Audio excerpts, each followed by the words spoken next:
Hi everyone, welcome to Movie World. I'm Robert Waldman.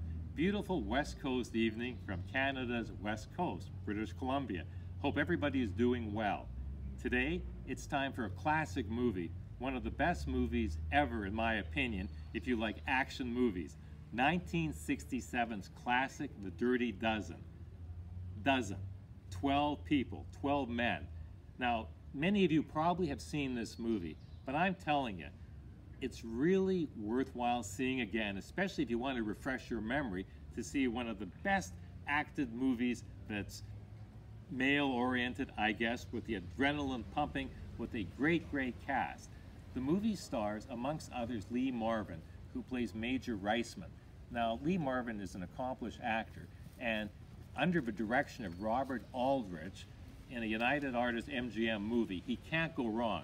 So, if you don't know what this movie is about, let me clue you in, because I know a lot of young people weren't around in 1967. This is a must-see movie. It's all about a group of soldiers, well actually, not soldiers, convicts, who are given the opportunity to perform in a mission, namely to blow up a Nazi fortress full of Nazi high command officers, deep inside German territory. So, Major Reisman, who's not exactly a by-the-book major, he has to figure out if it's possible to convince 12 criminals, 12 hardened convicts who are on death row. He has to convince them to be part of his mission. The lure being, the carrot being, they will have their sentences commuted if they come back alive. But as Lee Marvin learns, Reisman learns when the higher-ups give him this assignment, who's to decide whether they distinguish themselves in combat?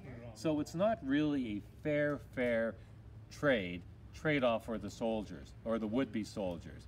So amongst the other actors in this movie, Ernest Borgnine, made famous by the movie Marty. He's the ultimate general in command, but underneath him are a couple of other generals and a great aide, a confidant you might say, played by George Kennedy.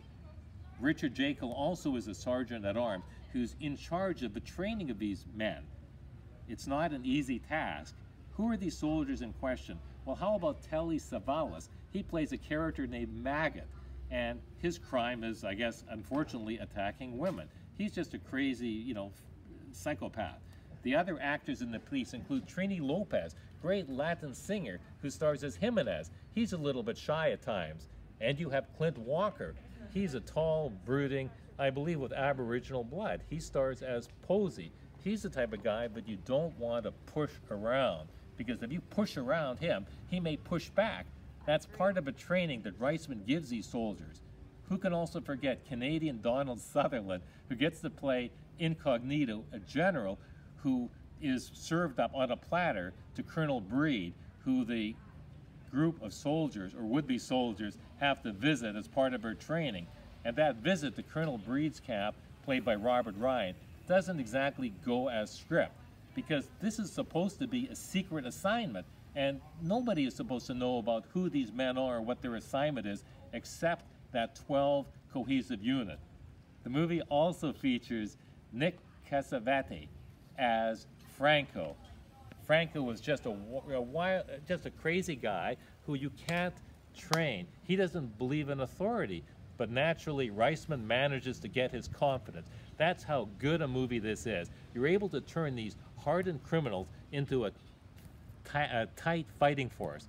And also, Jim Brown is on hand. So a wonderful crafted movie. You have a training of the soldiers, then you have the actual mission, and then you have the aftermath. So a wonderful movie. On a scale of 1 to 10, I got to give this movie a 10.